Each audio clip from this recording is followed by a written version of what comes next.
mau mùi rồng lồng ở thế nhom bàn ốc khuyên cả bằng họ xông chấm nuôi mùiក្នុងក្រុងជួយខ្ញុំផងខ្ញុំនៅលើរថភ្លើងក្រំដេកចេញមិនរួចទេចំណេះដឹងទូទៅតតែរថភ្លើងដល់ស្ថានីយ៍ទើបអាចចប់បានម្ចាស់កិននេះប្រហែលជាមួយទេកុំវិញវ៉ាន់ហើយដឹងខ្ញុំមិនទាន់ដេកទេហើយខ្ញុំក៏ដឹងដែរថាដល់ស្ថានីយ៍ទើបចប់បានតែរថភ្លើងក្រំដេកមួយខ្សែនេះមិនព្រមឈប់តតែសក់វាបើកបាន10នាទីហើយធម្មតាពីស្ថានីយ៍មួយទៅមួយទៀតជិះតែ4នាទីតម្ចាស់កិននេះកុំភ័យអីប្រហែលជាមានបញ្ហាបច្ចេកទេសហើយតែឯងនៅលើខ្សែរថភ្លើងមួយណាចាំខ្ញុំតាក់ទងខាងបុគ្គលិកឲ្យជួយខ្ញុំនៅលើរថភ្លើងក្រំដេកខ្សែទី2ក្រុងចង្សីខ្ញុំមើល comment ឆ្លើយតបចុងក្រោយបង្អស់ហើយក៏ខ្ញុំបន្តិចទៅព្រោះខ្ញុំក៏នៅលើរថភ្លើងក្រំដេកមួយខ្សែនេះដែរតាខ្ញុំប្រញាប់ក្រឡេកមើលម៉ោងលើទូរស័ព្ទម៉ោង1:11នាទីគិតចាប់តាំងពីខ្ញុំឡើងជិះមកគឺកន្លងផុតទៅ11នាទីហើយរថភ្លើងក្រំដេកខ្សែទី2គឺជាខ្សែរថដ៏សំខាន់បំផុតរបស់ក្រុងចង្សីជើងរត់មានច្រើនហើយចម្ងាយពីស្ថានីយ៍មួយទៅមួយក៏ខ្លីដែរបើយូរដល់ថ្នាក់នេះហើយនៅមិនទាន់ដល់ស្ថានីយ៍ទៀតពិតជាមិនប្រក្រតីមែនបើគុំតែបានអូសឃើញការបង្កប់នេះខ្ញុំដែលកំពុងតែជក់លេងទូរស័ព្ទប្រហែលជាមិនទាន់ដឹងខ្លួនពីរឿងនឹងផងក៏មិនដឹងខ្ញុំក៏ប្រញាប់ឆ្លើយតបទៅម្ចាស់បង្ហោះនៅខាងក្រោមខមមិនភ្លាមតើឯងនៅទូរភ្លើងទីប៉ុន្មានដូចជាខ្ញុំជិះរថភ្លើងជាមួយឯងដែរតើម្ចាស់បង្ហោះតបមកភ្លាមខ្ញុំនៅកន្ទុយឡាននេះជាទម្លាប់ជិះឡានរបស់ខ្ញុំគុំទៅណាឲ្យសោះចាំខ្ញុំទៅរក3នាទីក្រោយមកខ្ញុំនិងម្ចាស់បង្ហោះបានជួបគ្នានៅកន្ទុយឡាននាងមានឈ្មោះថាគូរូជានិស្សិតឆ្នាំទី2ម្នាក់សំណាងហើយតែនៅលើឡាននេះនៅមានមនុស្សរស់ដែរបងមិនដឹងទេពេលដែលខ្ញុំដឹងថាឡាននេះមិនព្រមឈប់សក់ជាពិសេសគឺនៅម៉ោង1រំលងអត់ធ្វើទៅបែបនេះទៀតខ្ញុំភ័យចង់មកទៅហើយខ្ញុំស្ទើរតែគិតថាខ្លួនឯងដូចជាតួឯក្នុងប្រឡំលោកបានឆ្លងទៅភពផ្សេងបាត់ទៅហើយអាពិតមែនហើយតែយើងគួរធ្វើម៉េចឥឡូវពេលខ្ញុំមើលទៅខ្សែភ្នែកក៏ខ្លាយយំរបស់ប៊ូរូខ្ញុំកាន់តែច្បាស់ថាគេពិតជានិស្សិតសាកលវិទ្យាល័យមែនគេមានពេលបង្ហោះសារសុំជំនួយតែបែរជាមិននឹកឃើញទូរស័ព្ទសុំជំនួយសោះតែទៅលេខសុំជំនួយសិនទៅពេលនេះប៉ុន្មាននាទីទៀតបានកន្លងផុតទៅតែរថភ្លើងក្រោមដីនៅតែគ្មានសញ្ញាបន្ថយល្បឿនឬឈប់សោះប្រហែលជាមានបញ្ហាបច្ចេកទេសហើយមើលទៅខ្ញុំក៏ចុចលេខសង្គ្រោះបន្ទាន់ដែលបិទនៅជិតទ្វារស្រាប់តែមានសំឡេងឆ្លើយតបសុំទោសលេខទូរស័ព្ទដែលលោកអ្នកកំពុងហៅគ្មានក្នុងប្រព័ន្ធទេសំឡេងប្រាប់ថាគ្មានលេខនេះធ្វើឲ្យខ្ញុំកោះមួយផ្លែខ្ញុំចុចច្រឡំលេខមែនទេលេខតែ6ខ្ទង់សោះច្រឡំដែរខ្ញុំក៏បិទទូរស័ព្ទរៀបទៀងផ្ទាត់ចុចលេខនៅក្បែរទ្វារនោះម្ដងទៀតយ៉ាងប្រុងប្រយ័ត្នសុំទោសលេខទូរស័ព្ទដែលលោកអ្នកកំពុងហៅគ្មានក្នុងប្រព័ន្ធទេខ្ញុំព្យាយាមចុចសារល្បងជាច្រើនដងតែលទ្ធផលនៅតែដដែលប៊ូរូលេបទឹកមាត់រួចហៅបងស្រីបងចុចច្រឡំលេខមែនទេមិនអាចច្រឡំដល់ទៅ4-5ដងទេដឹងប្រហែលជាទូរស័ព្ទបងមានបញ្ហាហើយចាំខ្ញុំតែម្ដង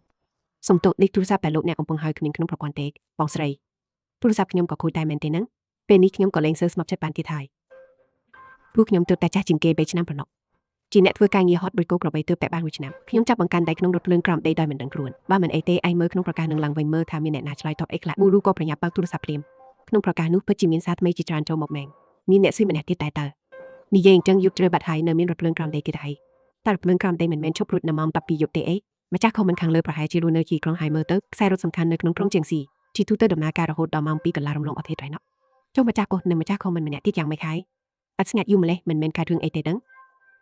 តាមដែលខ្ញុំធ្លាប់មើលក្នុង forum នានាខ្ញុំទីថាពេលនេះពួកគេប្រហែលជាចូលទៅក្នុងពិភពអាថ៌កំបាំងផ្សេងហើយវាក៏ប្រហែលកំពុងរត់ទៀតពីខ្មោចឆៅឬខ្មោចកំណាយក៏ថាបានទេមិនមែនថាដូចគាត់និយាយមែនទេណាប្រហែលជាមិនមែនទេអញមើលណែមានគេខមមិនប្រាប់ថាបានខលទៅលេខសង្គ្រោះបន្ទាន់រួចហើយខ្ញុំក៏អូសចុះក្រោមមើលបន្តទៀតពិតមែននៅខាងក្រោមខមមិននឹងពីល្បីជួបមានមនុស្សចិត្តល្អម្នាក់ឈ្មោះគឺឆៃថាវរឹងរូបានចូលមកតបថាគាត់បានជួយខលទៅលេខសង្គ្រោះបន្ទាន់ឲ្យពួកយើងហើយកុំភ័យអីអ្នកទាំងអស់គ្នាខាងបុគ្គលិកប្រាប់ថាកំពុងតែត្រួតពិនិត្យប្រព័ន្ធហើយសុំទោសផងខ្ញុំសុំសួរមួយតើលេខសង្គ្រោះបន្ទាន់នោះគឺប៉ុន្មានដែរពួកយើងទើបតែខលទៅមិនដែរតែវាចេញថាគ្មានលេខក្នុងប្រព័ន្ធរហូត615899999ចាប់ហើយនៅលើនេះគេបិទច្បាស់ថា619 88888តាឆ្មាណាស់ថាហេតុអីបានជាពួកយើងខមមិនចូលសក់ស្រាប់តែពេលនោះសំឡេងនោះសាប់តែមិនលឺចេញពីឧបករណ៍បំពងសំឡេងតើពេលនេះមានអ្នកដំណើរ2នាក់កំពុងចតនៅលើរថភ្លើងមែនទេឬសំឡេងព្រាមគូរូដែលកំពុងតែងមួយ Dexter ខ្ញាក់ភ្នែកនោះក៏ភ្ញាក់ខ្លួនព្រឺតឡើងព្រាមបាទទីបំផុតពួកលោកមកដល់ហើយសំឡេងនៅក្នុងឧបករណ៍បំពងសំឡេងបានបន្តថាសូមទោសផងដែលធ្វើឲ្យអ្នកទាំងពីរជួបបទពិសោធន៍ដ៏អាក្រក់បែបនេះបន្តិចទៀតខ្ញុំនឹងធ្វើការបញ្ឈប់រថភ្លើងជាបន្ទាន់ពេលចុះពីភ្លើងហើយសូមអ្នកទាំងពីរបន្តដើរទៅមុខ550ម៉ែត្រទៀតនោះនឹងឃើញស្ថានីយ៍ហើយខ្ញុំមានអារម្មណ៍ប្លែកក្នុងចិត្តខ្ញុំក៏សួរទៅវិញថាតើជប់នៅស្ថានីយ៍មិនបានទេអីសំឡេងនោះបានតបមកវិញថាសូមទោសផងប្រព័ន្ធរថភ្លើងក្រោមដីជើងនេះមានបញ្ហាបច្ចេកទេសទើបមិនអាចជប់នៅស្ថានីយ៍តាមធម្មតាបានឡើយមិនអីទេចឹងពេលនេះខ្ញុំគ្រាន់តែចង់ចុះទៅផ្ទះទេឲ្យលឿនប៉ុណ្ណោះបាត់ពេលនេះរថភ្លើងនឹងចាប់ហ្វ្រាំងមិនទាន់ហើយសូមអ្នកទាំងពីរតង់ឲ្យបានជាប់គ្រាន់តែសំឡេងនោះរលត់ទៅរថភ្លើងក៏រញ្ជួយយ៉ាងខ្លាំងភ្លើងក៏រលត់នៅចឹងរថភ្លើងបានជប់រួចក៏មានសំឡេងទីងក្មួយខ្វិចទ្វាររថភ្លើងបានបើកឡើងអ្នកទាំងពីរអាចចុះបានហើយសូមចាំថាត្រូវដើរទៅមុខដើម្បីទៅកាន់ស្ថានីយ៍សំឡេងនោះបានរំលឹកយន្តជាចុងក្រោយបន្ទាប់មកក៏ស្ងាត់មកឈិនទៅពួកយើងប្រញាប់ទៅគូរូបានលោតចុះទៅមុនគេខ្ញុំអាចមើលទៅខាងក្រៅផ្លូវរថភ្លើងក្រោមដីដងអ្នកសូនអាសងមើលមិនឃើញទីបញ្ចប់ឡើយគ្មានខ្យល់បន្តិចសោះឡើយហាក់ដូចជាមានអ្វីម្យ៉ាងមិនស្រួលប៉ុន្តែខ្ញុំនឹកមិនឃើញតតែសោះនៅពេលនេះគូរូអញសាកមើលក្នុងភពមើលតែមានអ្នកណាខមមិនទៅវិញនៅឥឡូវហ្នឹងហើយពួកយើងរួចខ្លួនហើយតាកុំតន់អាល់អីមើលឥឡូវហ្នឹងតែម្ដងទៅប្រាប់គ្រប់គ្នាផងថាពួកយើងសុខភាពហើយអូខេខ្ញុំនឹងកោះប្រាប់ម្ដងទៀត anh có cùng chụp đi plơ nằm mặt viên nàng ấy bùi dương đa bần đa phô bần đa tự ở vậyแต่ cái này dây còn miền hếtพอได้ cho bà sắp tại đột plơ đồng na ca làng quanhខ្ញុំច្បាស់ជាត្រូវជាប់យ៉ាងនៅលើនឹងគៀតមិនខានគិតដល់ត្រឹមនេះខ្ញុំក៏ឈានជើងមកខាងចេញពីភ្លើងនៅខណៈពេលដែលឈានជើងចេញពីភ្លើងនោះរាងកាយរបស់ខ្ញុំហាក់ដូចជាត្រូវចរណគិសនីរត់កាត់ចម្រៃយ៉ាមិនស្រួលទេខ្ញុំនឹងគូរូបានស្រែកឡើងព្រមគ្នាស្ទើរតែក្នុងពេលតែមួយពីនីតិបន្ទាប់ពួកយើងទាំងពីរបានប្រជែងគ្នាចូលទៅវិញទាន់ពេលមុនទ្វារបិទចិត្តពីនីតិបន្ទាប់រថភ្លើងក៏ចាប់ផ្ដើមរត់បន្តទៀតអញរកឃើញអ្វីប្លែកមែនទេខ្ញុំនឹងប៊ូរូសួរគ្នាទៅវិញទៅមកក្នុងពេលតែមួយគិតមួយសន្ទុះខ្ញុំក៏និយាយមុនខ្ញុំស្លាប់តែនឹកឃើញរឿងមួយដែលពួកយើងតែងតែមើលរំលងរហូតមករថភ្លើងនេះរត់ជាងកន្លះម៉ោងហើយទៀតមិនត្រឹមតែមិនឈប់នៅស្ថានីយណាទេសូម្បីតែស្ថានីយមួយក៏យើងមិនទាន់ឃើញផងដូចខ្ញុំនិយាយបែបនេះប៊ូរូក៏លើកទូរស័ព្ទឡើងរួចនិយាយថាកំពុងមើលប្រកាសនេះមើលខ្ញុំទើបតែឃើញអ្នកលេងអ៊ីនធឺណិតដែលជួយពួកយើងតែហើយសង្គ្រោះមិនទាន់សរសេរទៅមកវិញហើយខ្ញុំក៏ដកទូរស័ព្ទចេញមករួចមើលទៅសារដែលផ្ញើមកពីកានីឈ្មោះមិនឆៃថោរឹងរូបដោយសារតែការជួសជុលខ្សែរថភ្លើងក្រំដេលេខ2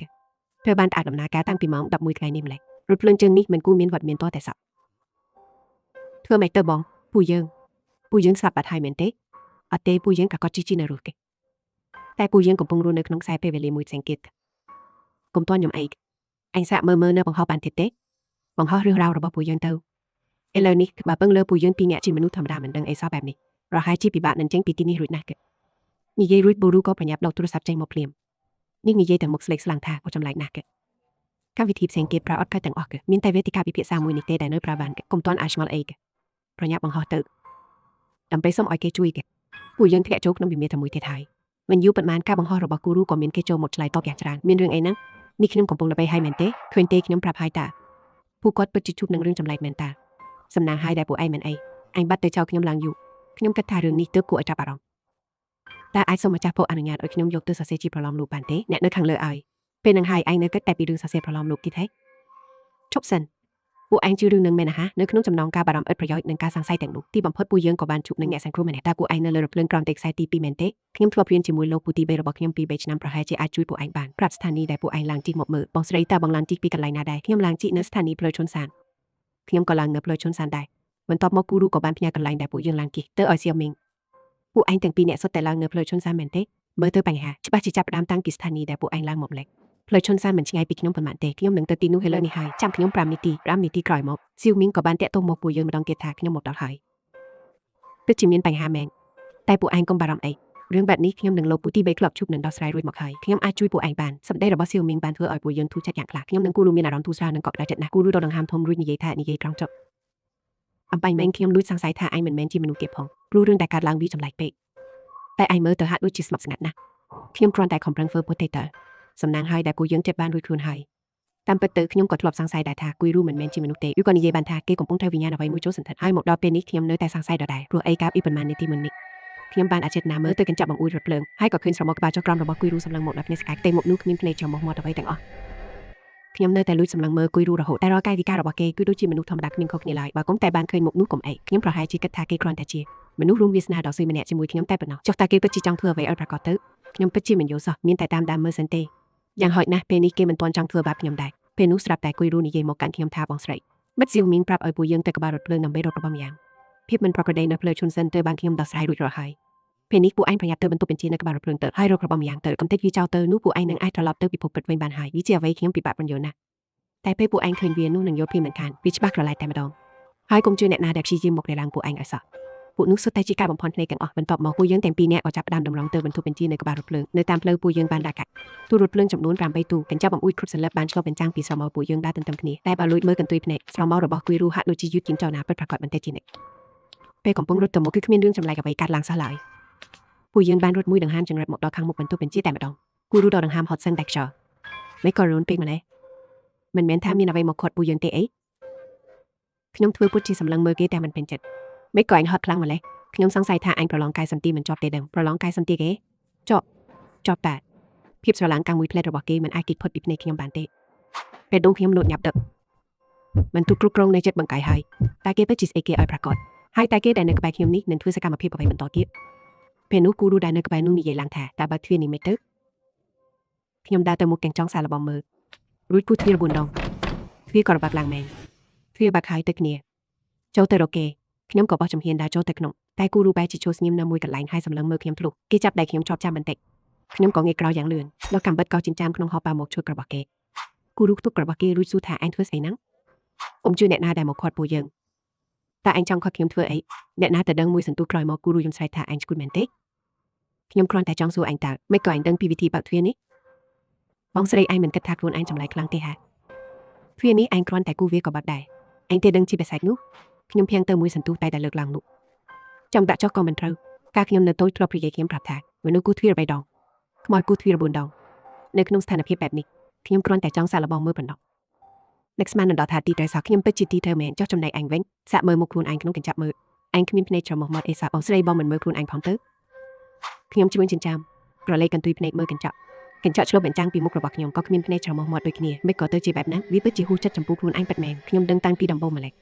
ខ្ញុំមិនដែលសង្ស័យអញឡើយអញគិតថាអាចទៅឬទេថាបង្អួចទាំងសងខាងនេះសុទ្ធតែជាការបំផន់ភ្នែកសម្លឹងមើលផ្ទៃមុខសាពីសាពើទាំងពីរនៅលើបង្អួចខ្ញុំហាក់ដូចជាយល់ហើយនេះទើបជាវិធីដែលវាបបបញ្ឆោតពួកយើងវាមិនចាំបាច់មករ៉ាំងពួកយើងទេវាគ្រាន់តែចង់ឲ្យពួកយើងសង្ស័យគ្នាទៅវិញទៅមកប៉ុណ្ណោះភាពភ័យខ្លាចពិតប្រាកដមិនមែនជាសត្វចម្លែកឡើយតែជាការបែងចែកមិនដាច់ថាអ្នកណាជាមនុស្សពិតប្រាកដខ្ញុំដាក់កម្មបិទចុះហើយសម្លឹងមើលប្អូនស្រីរបស់គេទាំងទឹកមុខអៀនព្រានបងដូចជាបង្កការយកច្រឡំធំហើយពេលចេញទៅក្រៅអញកុំប្រឹងបងពីបាត់បង្កវូស្នាមដល់ចិត្តនេះឯណាមិនអីទេខ្ញុំអត់ទោសឲ្យបងចុះ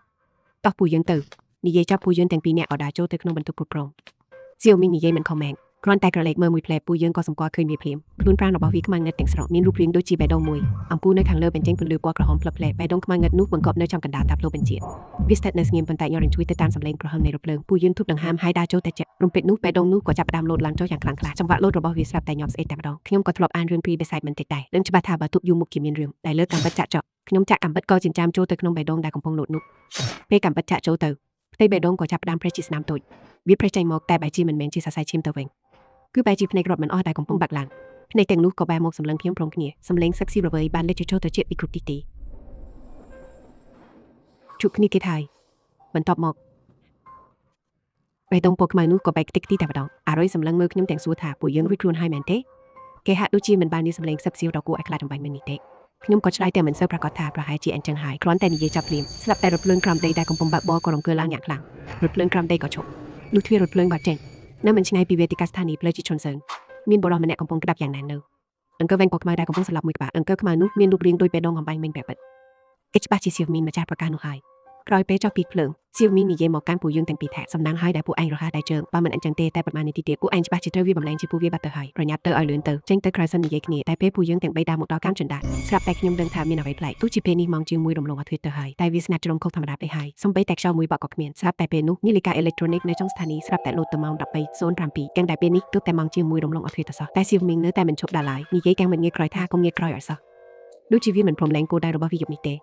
េពីនាទីបន្ទាប់សៀវមីនក៏លើកដៃដូចយ៉ានពណ៌លឿងមួយសន្លឹកខណៈពេលដែលសន្លឹកយ័ន្តកំពុងឆេះស្រាប់តែមានសម្លេងក្រហមយ៉ាងធ្ងន់បន្លឺឡើងលើអាកាសនាឡិកាអេឡិចត្រូនិកបានលោតត្រឡប់ទៅម៉ោង 1:43 វិញហាក់ដូចជាគ្មានរឿងអ្វីធ្លាប់កើតឡើងសោះមានខ្យល់បក់ហើយលើកនេះប្រហែលជាលែងអីមែនទែនហើយពួកយើងទៅគ្នាទៅទោះបីជាមានខ្យល់បក់ក៏ដោយតែខ្ញុំនៅតែមានអារម្មណ៍ថាមានអ្វីម្យ៉ាងមិនប្រក្រតីខ្សែរថភ្លើងក្រោមដីរបស់ពួកយើងមួយនេះគឺដំណើរការរហូតដល់ម៉ោង 2រំលងអធិរាយណាស់តែតាំងពីចុះពីលើរថភ្លើងមកដល់ពេលនេះបែរជាមិនឃើញមនុស្សសំបីតែម្នាក់សោះគិតដល់ត្រឹមនេះខ្ញុំក៏សន្និដ្ឋានបានរឿងមួយពួកយើងប្រហែលជាកំពុងស្ថិតនៅក្នុងពិភពផ្សេងនៅឡើយទេបើវាជាបែបនឹងមែនពួកយើងដាច់ខាតមិនត្រូវឡើងទៅលើឡើយការឡើងទៅលើអាចមានន័យថាស្លាប់ពិតប្រាកដគិតដល់ត្រឹមនេះខ្ញុំក៏ក្រឡេកទៅមើលសៀវមីងចៃដល់អីគេក៏ងាកមកមើលពួកយើងដូចគ្នាពួកឯងកំពុងធ្វើស្អីហ្នឹងហេតុអីមិនប្រញាប់ឡើងមកចាំបន្តិចក្រវើខ្ញុំជ្រុះបាក់ទើបតែរកឃើញទេនិយាយចប់ខ្ញុំក៏សឹកប្រាប់គូរូថាប្រញាប់រត់ត្រឡប់ក្រោយទៅគ្រាន់តែនិយាយចាប់ព្រាមពួកយើងក៏រត់សម្ដៅទៅក្នុងស្ថានីយ៍វិញយ៉ាងលឿនស្លន់ស្លោពេលនេះសៀវមីងបានស្រដេកភ្នែកសម្លឹងមើលរួចសាច់តិចថាលើកទី7ហើយខ្ញុំនិងគូរូបានរត់ត្រឡប់មកលើរថភ្លើងក្រោមដីវិញក្នុងដង្ហើមតែមួយចំពេលដែលទ្វាររថភ្លើងកំពុងតែបិទសៀវមីងបាននិយាយមកកាន់ខ្ញុំតាមចន្លោះទ្វារថាអញគិតថាអញអាចចាក់ចេញទៅទាំងមានជីវិតបានមែនទេវាដូចតែគ្នាទាំងអស់ហ្នឹងហាហាដូចតែគ្នាទាំងអស់ខណៈពេលដែលរថភ្លើងចាប់ផ្ដើមចេញដំណើរម្ដងទៀតខ្ញុំនិងគូរូអស់សង្ឃឹមជាខ្លាំងតែត្រូវធ្វើម៉េចទៅពួកយើងមានតែរងចាំសេចក្តីស្លាប់ទេអីតែរថភ្លើងនេះនឹងនាំពួកយើងទៅណាឥឡូវនេះខ្ញុំលែងដឹងថាអ្វីពិតនឹងអ្វីជាការពុតផុសទៀតហើយភ្លាមនោះរន្ធខ្យល់នៅខាងលើដំបូលទូលភ្លើងស្រាប់តែសម្លេងកិតលោហៈដូចជាមានអ្វីម្យ៉ាងកំពុងវាខ្ញុំទូតដង្ហើមស្រាប់តែដឹងថាចង្វាក់បេះដូងរបស់វាបែរជាលោតស្លាប់គ្នាជាមួយខ្ញុំទៅវិញបន្ទាប់មកវាបានបន្លឺសម្លេងស្អប់ថាកុំជឿសម្ដីអ្នកណាទាំងអស់ចូលដើរតាមបេះដូងខ្លួនឯងទៅភ្លាមនោះទឹកមុខរបស់គូរូស្រាប់តែប្រែជាគួរឲ្យខ្លាចខ្ញុំខ្លាចរហូតញ័រជើងអស់ភ្នែកទាំងគូរងឹតស្លុតរូបរាងរបស់គូរូចាប់ផ្ដើមវិវេ ในจำปูมุกขยมแสบแต่เล็กเจงมุกปูยืนจีบันต่อขยมเคยปูยืนรอมันอ้อในขังมุกกำปองลางเลยรบเพลิงกรามเตะแต่ขมิ้นที่เป็นจับนี่เคยปูยืนขี้ยืนสังกรูควรไอในเลยลานเคยปูยืนได้เจนปีตูเพลิงตู้ใบจีมีเรื่องราวแปลกนี้การล้างคลากระดอยแต่จ้องคราวปูยืนเนื้อแต่ตลอดหมกตีนี่เว้งเพลยดอแดตู้เพลิงดอแดนึ่งรัฐพลเราแดที่มนุษย์ใบเนี้ยคลายจีปีเนี้ยในวินิติจ้องคราวแต่ขยมเนื้อมีสมาร์ทใดที่บ่มพดขยมบานโยปีอัตนัยในเปียแท้ชุบนิติไทยเนี้ยล้างขยมใบในแกงสระบังให้ดังคูนทากำปองเด็กในเลยรบเพลิงได้กำปองหลุดเตมุกระบอกกูรู้จับดาวเล็กหลังจะป้าบันเทกมาดองมันเป็นเตดังครั้นแต่ลานจอนฟรังซอไอสลับปัตตาไทยครอยเปกราวโชลานขยมบานสู้กูรู้ท่าตาขยมกัดเอาไว้เตออัมบันเม้งครอยเปไอจักอัมเตกเบดงขมาโนไฮรบเพลิงก็จอนฟรังบันต้นแต่มาดองไอโชมันจอกก็ดูเตอรวมมุ้ยตำหังนังเธอไอสลับปัตสมาร์เดเพียนแต่มาดองกูรู้สมลังเมื่อขยมได้กระเดบารามันเตกวุ้ยสู้ท่าไอมันไอเตเมนเตรบเพลิงชอบไฮปูยันประหยัดจอกเตอจักปีเลลานแมนไฮโอกลับหมกจุยปูยังไฮไอเพล็กเอาไฮเมนเตขยมนักเคยเอาไฮมันเริ่มแต่นักเคยเรื่องรบเพลิงชอบหนูเตมันท้ายมันแต่ไม่ปูยืนเดินทางการใส่สไลมิงเกมันรับอะไรให้บ้านชุบเป็นกูร่างกูกันไหนนูเก็บหอมแต่งเรื่องกูนูกลายจีมันนูหักครับให้ปูยืนรถเตะตลอดหมกลานกราวในเวงเขียมนักเคยแต่งออกแต่งนูสไตล์จีเรื่องขนมมันตัวเปเวลิมอนวิเชียไว้เด็กขยมบ้านฉลองกัดหน่อยตัวเป็ดแมงสำเร็งใส่ในเลยรบเพลิงกราวได้ก็เป็นเลยลามดองเตียเนี่ยเอ็งปีไอเจ้าปีเลยรบเพลิงบานหายคอมเพล็กดาเตอร์หมกตรองจำนับลานมันตอบหมกกูรู้กับบ้านรถเจ้าปีเลยรบเพลิงเหมือนเกขยมสำลังเมื่อเตยขังกลายสำได้เตยจำนอดดองเง็ดสลบเมื่อเตยเง็ดโซน่ะส่งรถที่เป็นจับมันเคยขมิ้นเช่าบอกหมอบมันเตยสลายมีเรื่องไอเมนเตไอเราเคยในใบเมนเตอัปเตขยมดูจีเพล็กระบอบใบมีอย่างเลยขนมตู้เพลิงหมดนี่ไอ้เตอร์มนจอกขยมเตยยกระบาบันเตะด้วยนางแดงตามครอยเราเมามีเตอร์ไฮไอ้นักเกิดปีดึงยกระบาดทิพย์เป็นนี้มันกู้ปัญญาพรุดไอชนายกิลานกรามได้แต่คนนี้เตะไอ้นาเรียนไลเตะมันโยปีตกซับระบาดกันเจ้าการเงียโดยเข้มไลระบาดนู้วิเปียกวันหนึ่งอาชีพการเงียระบาดขยมเตอร์แต่โยปียันหน้ากระเพลิงกรามเดนิชบเตอร์ไฮปาบุกละเคยทำมีมนุษย์ในขังขนมปูเกมันบัดเทียมมันมองลอยใครไอ้เตอร์กูรู้ก็เตอร์ขยมมีเจเป็นเจ้าเป็นโจบาสมัยใต้นี้เนื้อแต่อะไรบันเตะขยมจำไอ้เนื้อตีนิจับจำนวนพองัดคลังแบบนี้ว่าได้มันเนี่ยไอ้คือกูอคลายนะโอเคอันจังจำบันเตะเกียร์จังขยมพระขนมของเอกล้วนได้สำได้เตอร์ตูรถเพลิงขมกนำไปเอาประกอบทานในช่างให้ปีกูรูมละมองหายขนมก่อนอีกสับแต่การทิพเตสอาขนมรถเพลิงทาบัดเทียเตอร์สเตอร์แต่ขนมมวยปะปิดเนกเทียรถเพลิงกรามได้ก่อบานบัดเจ็ดดุนจินละบุนบัดเทียธรรมดาดอเตอร์ปีดองกูรู้ขมิ้นเปสมไปแต่นันดังครุนตวนขนมดอกดังห้ามทมวยอย่างแวงรถก็รถกันแรงอังกุยจอตามสำรัวให้นิเยแต่การทิพเตสอาถาแต่เจาะในขณะเปแต่ขนมมือเคยนำรอยนุขนมก็โยเปลี่ยนท่าในขนมระบายเวอร์โวขมิ้นที่เป็นจับนี่กูยังไอมีชีวิตรูบานแต่มันแหกกุดให้มันแหนนุเตอร์แต่จีขนมรถเพลิงครามได้บะบอตะมุกอย่างเลื่อนสลายขยมอังกุยอย่างสงิมสงัดในขนมตูรถเพลิงเก็บเงินในกระบอกอุ้ยถับไปดูจิตตะกมาดอกกระคงพงบอลวอฮะดูจิมินในกรอบมันออกของพงสำลังเมื่อมกขยมเหมือนจังขยมกอบัดพเนจขนมคู่กบาสรับแต่เล็กลางเนื้อบ่มในเปเวดีรอบมันออกกาปีดำบงลายซิมมิงก็จีสมาเก็ตมันเนี่ยในรถเพลิงนี่แต่เกจิมนุษย์ได้หนึ่งทางหนึ่งฉลาดจินเกขนมจำนองปูยื่นแต่แบบเนี้ยบนแต่ดาซาแต่แบบนี้เติบเกคลายจิมนุษย์แต่จะเจงปีเพลิงเลื่อนจินเกไอ้ยี่เยบันทาฉลาดใจกูใบก็ครูนอังหายมันต่อปีปูยื่นบางคัดคอมเพลิงคลายจิตรางจงคอยก็ไอ้เพื่อเอารถเพลิงรถตามกันลองธรรมดาเป็นบาทรถเพลิงบานชอบในสถานีเพลิงชนเซนได้ขมิ้นมนุษย์สมไปแต่มันเนี่ยขมิ้นสมไปแตกเช่าบันเทกสับซิลมิงคือจีมนุษย์ดำบงเกแต่เดินปีเพียบมันปรากฏได้นี่ตามธรรมดาสถานีรถเพลิงกรามได้แต่งแต่มีมนุษย์ยืนในเปย์อยู่แต่ในที่นี้บาจิขมิ้นมนุษย์สมไปแต่มันเนี่ยซะเอบานิเยธาปูยื่นกระหายจีนในแต่สตักโนปีพกพอดเนในลอยเตให้ก็จิเกได้กินสนาลังมันเกทายื่นกู้แต่ตลอดเตอร์เมอร์ในรถเพลิงแหวงใต้ในขนมอมลองเปย์ได้ปูยื่นกำปงตลอดรถเพลิงแหวงหนูปูยื่นกับบ้านชุบหนึ่งสันติสับมันเนี่ยยุบเฉลยดอถนัดนิกหายปูไอเนอร์หมกดากำลังเพื่อไอในที่นี้ทิพลูกปูบ้านสเตย์บรรทุกปูยื่นแทนเกียงสังไซทาปูยื่นจะจอเตะพองลูกปูโยชะลองหายปูยื่นเพลกระเบิดในรถเพลิงกรามเดียใบแมงจังตลอดเตยยกไม่เหมือนเตตื้อมีระเบิดไอตื้อจำไอมองเพื่อการซ้ำตรกบุกลัดเตอเอเลนี่มันอนุญาตอ่อยล้างเรือเพลิงเกตเตสำได้ระบบโลปูเพื่ออ่อยปูยังเขียนดังคลุนหมกการการปัดเป็นเขียนซีฟมิงก็บ้านมันก็กลมโหดทุนทมมุยแต่มันไอแก่ไข่บานจ้าโลปูยังเตเลอไฮเพียงมันไอบังเพลกบานเตทานึกน้องใส่บรรทอดเปเวลินซีฟมิงแต่บ้านชินจึงเต็มปีจอดทวีระเพลิงมนเกบ้านโนลิคลายจีเพทมุยปาปิกเนกคลอยเปแต่ซีฟมิงบ้านสลับเตอที่ก็บ้านคลายที่มนุษย์เนี่ยยี่แต่หมกลุงลมอ่อยปูยังจบปีระเพลิงการต่อสู้ประเจงปรัชญาแบบนี้ขยมนำบูรูบ้านฉลองกัดวิจำนวนปรามปีดังเตียที่บ่มพดนลึกที่ปรามปีขยมกดดันบ้านสมาร์ทเดย์ระบบทุนไอกระลอบหมกเป็นเลือกนี้จิเลือกที่ปรามไปหายขยมนึงบ่มไปกวัดวอลโวนี้ในขนมเลือกนี้หอยบานเป็นนุสรับแต่สำเร็จคู่สันสับในรถเพลิงบรรลุล้างเนี่ยบ้านหมดดอสถานีจงคล้อยในแซดเพลิงนี่หายไอชิตี้เป็นจอบในวัดเวอร์ส้มเมตาเจ้าพิเลรถเพลิงไอบ้านชับระฮะส้มกุมบองอองในรถเพลิงดูในสถานีลายรถเพลิงกรามเตนี้มันแมงขมิ้นตีเป็นจอบนุเตกรอนแต่วีไอนอมมนุษย์แต่มันแหนกุตการตีเป็นจอบบานขยมก็กรอกโชว์ได้เจ้าแต่ดอยเอสเกสเตอร์เลือกรูเพดกลเซขยมดังครูนไฮขยมบ้านดังครูนลางในขนมบรรทุกสังครูบรรทอดกล้องครูซาระบอกขยมบ้านสำหรับตัวในแต่ก็ได้รวมเพิดรูเพดเคยขยมดังครูนก่อนอีกแท้เนจงมือบ้านฉลองพดปีกูถนัดเอาชีวิตไทยไอพลาสเตอร์สำหรับเนื้อบรรทุกธรรมดาบ้านไฮก้าปียกบุญไกลมุนรถเพลิงกราวเดย์แต่ขยมจิกบ้านชุกรูถนัดดารนทดมวยได้บ้านสดเจ้าอย่างคลังเพื่อเอารถเพลิงแต่มูเธอกอบเตอร์กราวเดย์สำนักละออได้เป็นนุมันเซอร์มีมนุษย์จีจานประมาณเด็กบนใต้พลเมียนอักรอนุคือขนมชมน้องเนี่ยดำนาแต่ง3 สัปดาห์ปีเนี่ยมีแต่ขยมมันเนี่ยกดได้รูขนมนุมี3 สัปไปเนี่ยไปแต่เกกว่าไกลรกเคยคือขมิ้นสัญญาชีวิตติดลายจำได้เนี่ยดำนามันเนี่ยติดไปเป็นชุนเตอร์มันตีแปดเกาะบ้านพดดังหันตามเพลิงจงกรอยเนี่ยได้บ้านโชว์บรรทุกสังครูบรรทอนมีแต่ขยมกูรู้หนึ่งเซี่ยวมิ้งปะเนาะตามเปเตอร์ดำบงลาย សញ្ញាជីវិតរបស់ខ្ញុំគឺខ្សោយជាងគេបំផុតតែសំណាងល្អដែលខ្ញុំជាមនុស្សធន់ទ្រាំបានយូរខ្ញុំបានក្រែងងារនៅចន្លោះសេចក្តីស្លាប់និងការរស់រានរហូតរួចជាងពួកគេទាំងពីរជាមានជាអ្នកដែលសង្គ្រោះមិនទាន់មុនគេសោះតែខ្ញុំនិងគូរូប៉ុណ្ណោះតែអកុសលខ្ញុំនិងគូរូសុទ្ធតែមានក្រុមឈាមកម្រិតដូចគ្នាឈាមដែលសេះសល់ក្នុងស្តុកអាចជួយបានតែម្នាក់គត់រឿងនេះបានធ្វើឲ្យក្រុមគ្រូពេទ្យពិបាកចិត្តជាខ្លាំងពេលនោះអាការៈរបស់លោកខ្សោយខ្លាំងណាស់ធ្វើឲ្យពួកយើងភ័យសឹងស្លាប់សម្បត្តិប្រកាសអាសន្នគ្រោះថ្នាក់ដល់ជីវិតចេញដល់ទៅ7 ដងឯណោះគ្រូពេទ្យស្ទើរតែបោះបង់លោកទៅហើយអ្នកចាំច្រឡំហើយដឹងមិនក៏ខ្ញុំចាំថាដូចជាចេញតែ6 ដងទេតាមែនហាប្រហែលជាខ្ញុំចាំច្រឡំមែនហើយទោះជាយ៉ាងណាក៏ដោយស្រាប់តែរលកខួរក្បាលរបស់លោកមានចលនាឡើងវិញយ៉ាងខ្លាំងគ្រូពេទ្យយល់ថាលោកមានសង្ឃឹមរស់ច្រើនជាងចុងក្រោយក៏សម្រេចចិត្តផ្ដល់ឈាមនោះឲ្យលោកបន្ទាប់មកក្មេងប្រុសម្នាក់ទៀតតែសង្គ្រោះបន្ទាន់ជាមួយលោកមិនដឹងជាយ៉ាងម៉េចទេស្រាប់តែសង្គ្រោះលែងបានតែម្ដងខ្ញុំគេងនៅលើក្រែពេទ្យទាំងសន្លឹមហើយស្ដាប់ពួកគេរៀបរាប់ពីដំណើរការសង្គ្រោះរបស់ខ្ញុំគួរតែជាលើកទី7ហើយមើលទៅគ្មានអីទេម៉ាក់វាមិនសំខាន់ទេចាំកូនជាសាស្បៃសិនកូនចង់ទៅមើលមនុស្សម្នាក់ដែលមានក្រុមឈាមដូចគ្នានឹងកូនពួកយើងអាចតស៊ូដល់ពេលនេះក៏ចាត់ទុកជាប្រំនេះខាត់ដែរថ្ងៃដែលខ្ញុំចេញពីមន្ទីរពេទ្យខ្ញុំបានទៅមើលគូរូគេមិនទាន់ស្លាប់ទេតែគេបានខ្លាចជាមនុស្សរុកជាតិទៅហើយឱកាសញាក់ដឹងខ្លួនវិញគឺតិចតួចណាស់ខ្ញុំមិនដឹងថាស្មារតីរបស់គេនៅតែបន្តជាប់គាំងនៅក្នុងផ្លូវរុងក្រំដេដងងាត់សូនអាសំនោះឬយ៉ាងណាយ៉ាងហោចណាស់ក៏គេនៅមានជីវិតដែរឲ្យតែនៅរស់គឺនៅតែមានសង្ឃឹមថានឹងអាចរំដោះខ្លួនបានតស៊ូឡើងហើយកុំបន្ទោសខ្ញុំអីព្រោះនរណាក៏ចង់រស់ដែរឱកាសរស់មិនមែនបានមកពីការយោគយល់អធ្យាស្រ័យឲ្យគ្នាឡើយ